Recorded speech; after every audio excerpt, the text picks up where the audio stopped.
Welcome to Money in the Air, the music podcast about neighbouring rights, the royalties you earn from the public performance of your recordings and the business of music in general. Brought to you by IFR, the International Association for Artists and Rights Holders. I'm Andrew, a royalty consultant helping artists to collect on their value. Hi, I'm Gina Deacon. I work for Absolute Rights Management and I work with record labels and artists to ensure we claim the royalty income due to them. I'm Stacey Haber and I'm from Inside Baseball Music Publishing. Hi, I'm Tanya Oliveira. I work for Transparence Entertainment Group. I focus on World X USA neighbouring rights on the performer side and rights holder side. Hey, and welcome back to Money in the Air, the Neighbouring Rights podcast brought to you by IFR Limited, the International Association for Artists and Rights Holders, the podcast that talks about your royalties for the public performance of your recordings, where you made an audible contribution to a recording which is played in public.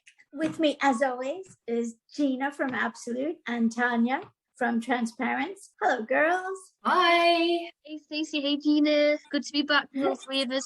Today, we're going to talk about time. We're going to talk about things that happen quickly and probably more things that don't. So let's talk about how long it takes to set up your registrations at a CMO, to register as a performer or a rights holder, and then to register your recordings. Tanya, can you give us a brief overview, please? Yeah, sure. So, of course, with COVID times, everything has been delayed. I feel like on average, it would take you a couple of weeks to get set up and registered as a performer or a rights holder at any given CMO. 2 weeks was like on the quick side, with an average of maybe 1 month. But now it can be more like 6 months, to be honest, especially in certain European countries. I'd say Spain and France, about 6 months now from start to finish, from doing all of your paperwork to them receiving it, reviewing it, because you still have to send hard copies by mail, which is a shame. Most of the CMOs now are like accepting digital copies via email. That's how it should be, I think, now. So yeah, it can take 6 months. You got to be patient. And then in terms of registering your ISRCs, well, that depends how quickly you or your representative does it. I mean, in theory, it takes just about a minute or two to manually register a track at PPL, for example. GVL's system is similar. It's about 2-3 minutes. And there is an option at GVL to upload a big Excel, but that takes time, as you can imagine, to pre-fill, populate all your data. But hopefully you've already got a spreadsheet of all your metadata, so you're just copying and pasting certain columns. Registering the actual tracks as a rights holder, it just depends how quickly and if you've got the time to do that. And then claiming your repertoire on the performer side, again, it depends how much time you've got. You could, in theory, do it all in, I'd say, if you've got like 500 tracks, you can spend a whole day at one CMO, just kind of combing through this database. It's worth noting when you're applying to PPL, and it's great PPL are accepting online digital signatures right now, so you don't actually have to send in paperwork. A suggestion when you're starting afresh and creating your PPL membership is to get everything to hand. So have in front of you various information such as ID, which can be along the lines of a driving licence in the UK, which shows a photo of you as well as your address. If you don't have that, then your passport and utility bill will do. If you're sending in your passport, they like both copies. Again, it's worth noting they want the photo side and they want your signature side, because they will reject it if you don't provide both sides of that as well. Your national insurance number, tax number, have all that to hand. It makes the process so much simpler. If you just literally go through the stages, you've got everything there, you tick every box, you download their agreement application form at the end, you sign it, you send it back to them. I did one at the beginning of this week and they're processing it already. So it's working. That's the performer one and it's working right now. We've got various cut-offs coming well in terms of claims, so I'm happy to lead on to that now. Again, it's worth noting that PPL have a couple of deadlines throughout the year for your claims. The next one coming up is September. I believe it's towards the end of September, around the 20-something. What they're asking you to do is ensure that as a performer, you have all your claims in place by that date, and then in theory, you should be included within the next December payment. The main payments from PPL for adjustments will be December, and then you've got your big payment in the June. But but September cutout should ensure that you could be included within the December one.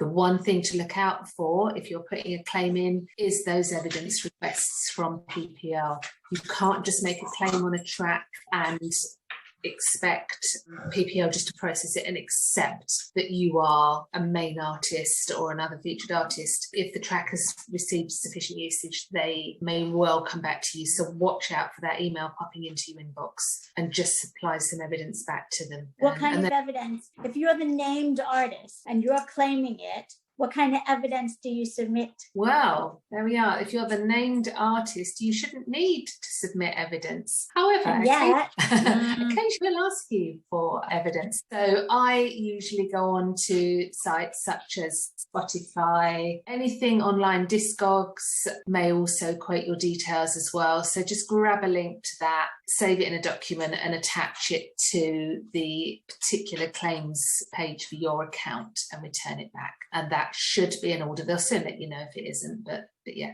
9 times out of 10, that will suffice. So once you're set up and your registrations are in, you're set up as a performer rights holder, you've got your recordings and your releases registered, and you've claimed the performances, are you then automatically included in the next accounting? Yeah, you are. Yes, you are. So if you have black box income, which is thrown around as a term quite a lot in neighbouring rights, it's basically income that they haven't been able to distribute because the lineups aren't complete. So most CMOs, at least in Europe, to my understanding, is they hold on to it for about 6 years, and then if they can't find the complete lineup, it either goes to the record label, the rights holders, or it gets kind of like invested into local arts funds. So yeah, there is black box income. So yeah, if you played keys on a Adele track, 4 years ago, oh yeah, there's going to be money for you. They sometimes set it aside as like contingency planning because they might think there's a complete lineup. People do come out of the woodwork and it can be 5, 10, even more years later. But then more often than not is people will have negative balances because this is when they didn't have sufficient money in the black box or like contingency fund for like the new people that appeared. So then what PPL and other CMOs does, Senna is one of them in the Netherlands, they'll deduct money from the current lineup of performers from their balances, and then they'll like apportion it to the new people. It's quite common to have a negative balance on some tracks, but it's nothing to be alarmed about. It's not like you owe them money. It's all sorted out automatically. You will recoup, usually within a quarter or two. It is commonplace. I have a question about the lineup not being complete. So do they know the lineup by the rights holder registration, and then they wait for every performer that the rights holder has named? Yeah, that's a good question. So at PPL, on the rights holder side, the rights holder is responsible for inputting the entire lineup, but they don't have to. You just put a minimum of 1 featured artist and 1 non-featured. You do your best, you do the minimum, but it's not necessarily complete.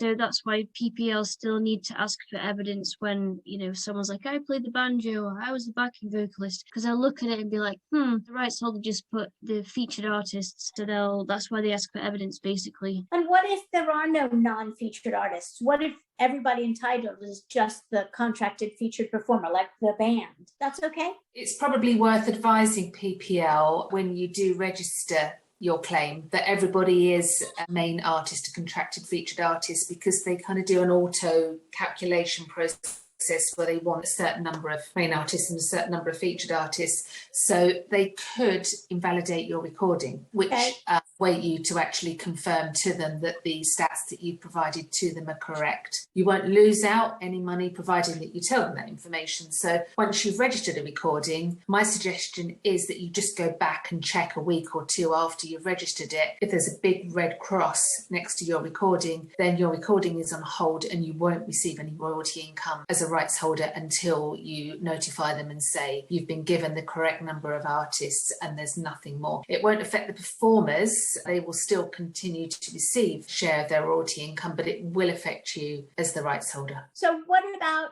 deadlines for the rest of the world, not just PPL in the UK? Yep, great question. So we just missed CPRA in Japan. That was the end of July. We've just missed ACTRA in Canada, middle of August. So CPRA in Japan, they only have an annual deadline, which is every July, which is a shame because once you've missed it, well, that's it. You've got until July next year. However, ACTRA have multiple deadlines throughout the year, like with PPL, like most CMOs. With ACTRA's deadline the other day, that was to be included included in their December 2021 distribution. IFPI in Sweden, on the rights holder side, their deadline's at 3rd of September, and that's to be included in their September 24th distribution. So that's quite a quick turnaround. And then, as Gina was saying earlier, end of September at PPL, and then it can be included in their December 2021 distribution. Playwright, theirs is New Year's Eve, so you have the whole year, which is great. That's in my calendar. I've got till December 31st to make sure everyone's repertoires in Belgium is all up to date. And then Gina will know about this. At the end of January every year, you get multiple emails, don't you, about the rights holder registration deadline. So basically, if you're a rights holder, you've got